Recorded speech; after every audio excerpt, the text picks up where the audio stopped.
नमस्कार, आप देख रहे हैं बिहार तक। मैं हूं आपके साथ सुकन्या सिंह।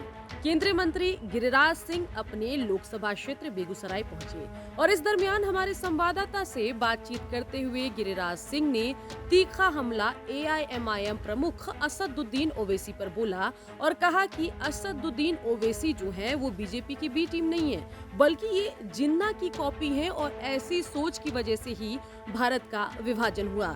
उन्होंने बोलते बोलते यहाँ तक कह दिया कि अगर उस दौर में हमारे पूर्वजों ने थोड़ा ध्यान दिया होता और सारे जो मुस्लिम हैं पाकिस्तान चले गए होते और हिंदू जो है भारत में रह जाते, तो फिर ऐसे लोग भारत में नहीं होते। क्या कुछ कहा गिरिराज सिंह ने, जरा सुनिए।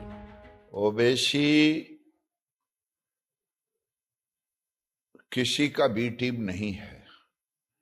ओवैसी जिन्ना का कार्बन कॉपी है। जिन्ना का कार्बन कॉपी है।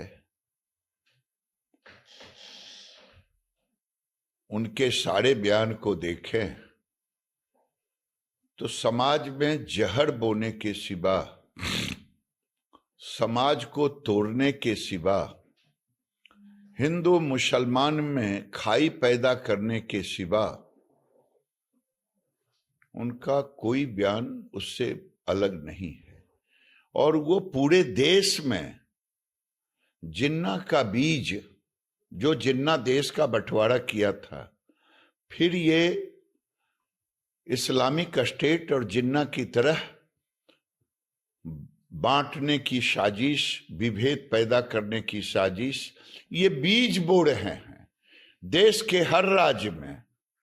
बिहार में भी बीज बो रहे हैं। गिरिराज सिंह के तीखे हमले के बाद जो एआईएमआईएम पार्टी है, उसके बिहार के प्रवक्ता आदिल ने तीखा पलटवार किया और कहा कि गिरिराज सिंह राजनीति के मिकी माउस हैं और सिर्फ लोकप्रियता पाने के लिए ऐसी बयानबाजी करते रहते हैं। इन बयानों के जरिए गिरिराज सिंह अपने आका नरेंद्र मोदी को खुश करने की कोशिश करते हैं। असल बात, गिरिराज जी जो हैं हिंदुस्तान की राजनीति के मिकी माउस हैं, इंटरटेनमेंट करते रहते हैं।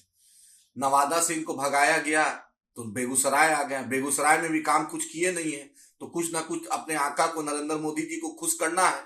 और जहां तक जिन्ना की बात है, तो लाल कृष्ण आडवाणी जिन्ना के मजार पर जाके चादर चढ़ाए थे और नरेंद्र मोदी जी नवाज शरीफ के घर में जाके बिरयानी खाए थे। इसलिए उनको जिन्ना से और पाकिस्तान से ज्यादा रिश्तेदारी है, इसलिए बार बार जिन्ना पाकिस्तान उनको याद आता है। हम तो डंके की चोट पे भारत के हैं, भारत के रहने वाले हैं।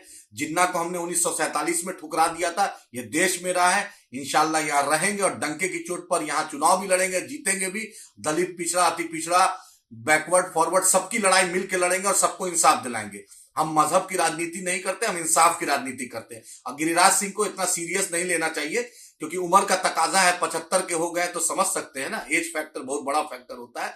तो मिकी माउस है, थोड़ा सा खुश कर रहे हैं तो खुशी में जश्न मनाइए, अच्छी बात है। राजनीति में सबको बोलने का अधिकार। बता दें कि कुर्नी के विधानसभा सीट पर उपचुनाव 5 दिसंबर को होना है और उस दरमियान ओवैसी की पार्टी भी चुनावी मैदान में है। ओवैसी की पार्टी मुस्लिम वोट काट लेती है, जिसका सीधा फायदा बीजेपी को होता है और महागठबंधन ओवैसी की पार्टी को बीजेपी की बी टीम कहकर प्रचारित करती है। इसी कड़ी में जब गिरिराज सिंह से सवाल पूछा गया तो उन्होंने असदुद्दीन ओवैसी की पार्टी पर हमला बोला था। अब देखना होगा कि कुर्नी के उपचुनाव में असदुद्दीन ओवैसी की पार्टी के चुनाव लड़ने के बाद कितना फायदा, कितना नुकसान बीजेपी को होता है। क्या एक बार फिर से ओवैसी के चुनावी मैदान में उतरने की वजह से बीजेपी की राह कुछ कुर्नी में भी आसान होगी। बेगूसराय से हमारे संवाददाता सौरभ की रिपोर्ट आप देख रहे थे।